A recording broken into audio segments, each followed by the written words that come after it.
California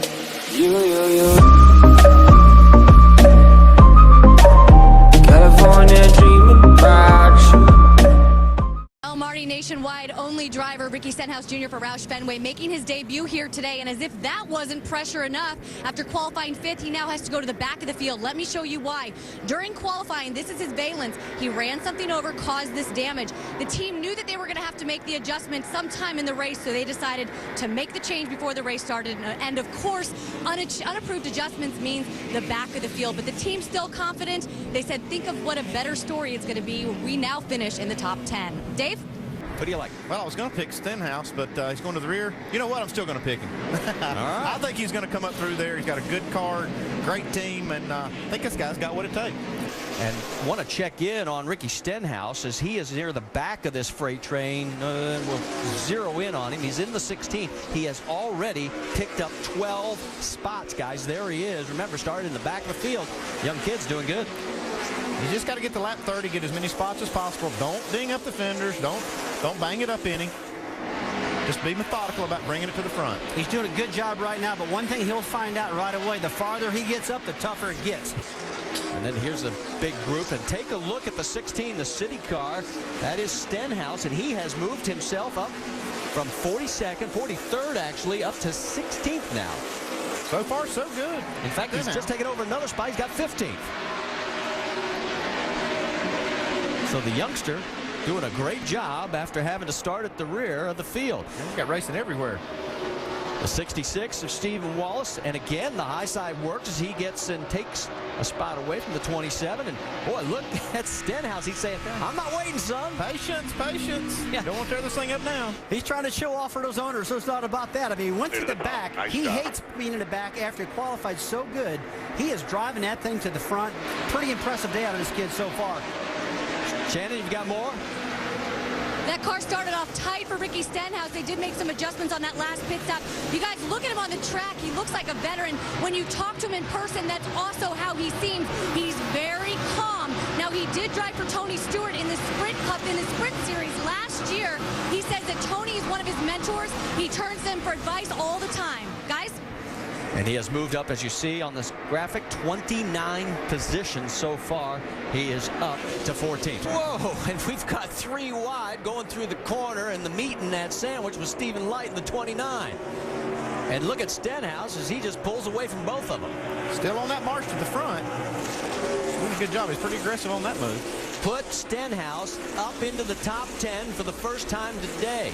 So the youngster doing a remarkable job coming back from the back of the pack. Had some pretty good experience running the ARCA division last year, and it's really helped him.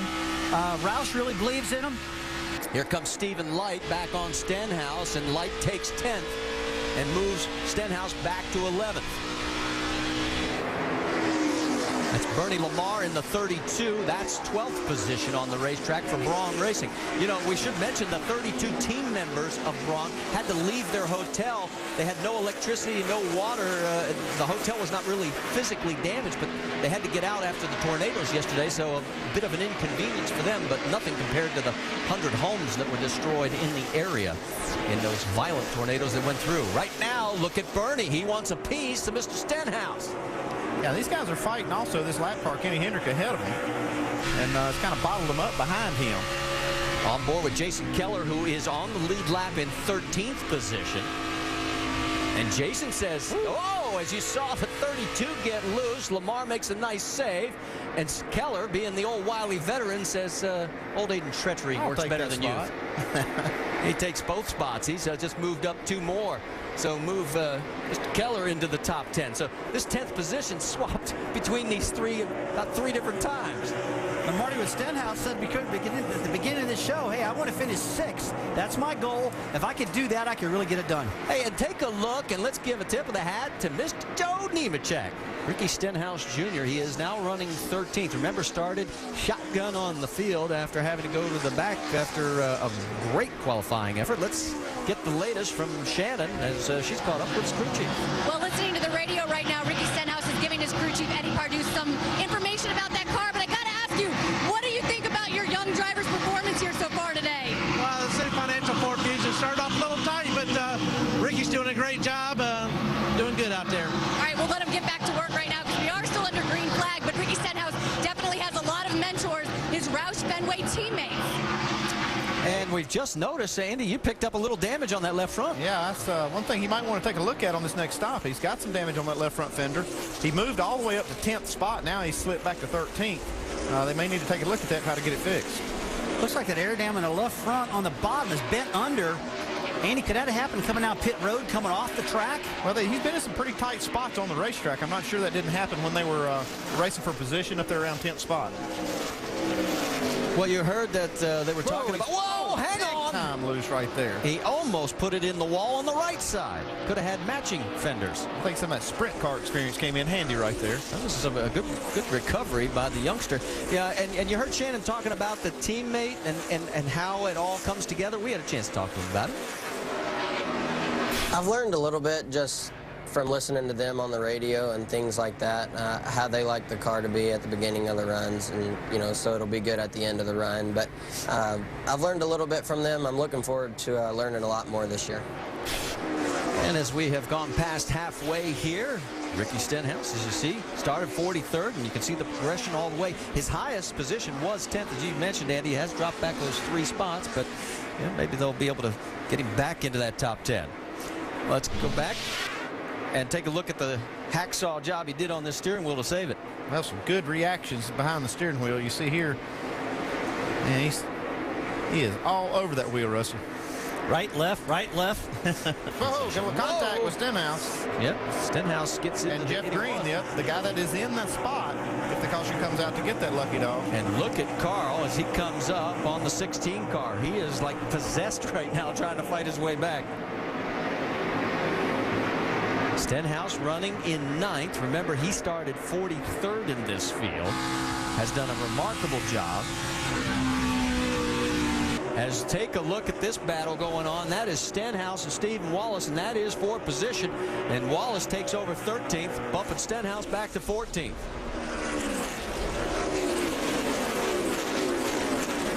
So while we had the action going on up front, we've got these guys going after. That's Eric McClure. He's lapped traffic at the 66 is clearing. And he's opened up quite a bit of room now over the 16. Oh, a big crash along the front straightaway, including Stenhouse in 62 of Brendan Gaughan, the 15 of Michael Annette. So the caution comes out again. Oh, no, it'll be our 10th. He lost it, overcorrected, and went right into your door. No gas, no gas. So Stenhouse, who had a really strong run going in the top 15, is involved in this. Man, look at all the damage you got right here. This car's been upside down. This is Joe Nimitz. Take a look, boy. Holy cow. He was Joe's upside car, down. Yeah, that car definitely, whenever you can see the roof flaps, take a look. Here we go. Okay, he's looking inside of Michael Annette, and this wreck happens in front of them. There is the 16. He's already turned around. That all happened in front. Now, where's Joe Nemechek? Oh, right there. Gosh. Who got in? And it was the 16 with a Stenhouse. Gracious. He ends up going over. Take another look. Okay, does that qualify? Everything's going to get crazy? Well, I think that's crazy. That's crazy. I don't know if a Stenhouse got any help there, but he just sort of shoot left. You know what's neat about that? Joe kept driving that car. He was still driving it when it came on the wheels. He's still on the track. So, with 8 laps to go, there you see the work going on in pit lane. Keep an eye for that 16 car coming shooting across the track right there. Man, what a ride Joe took right here.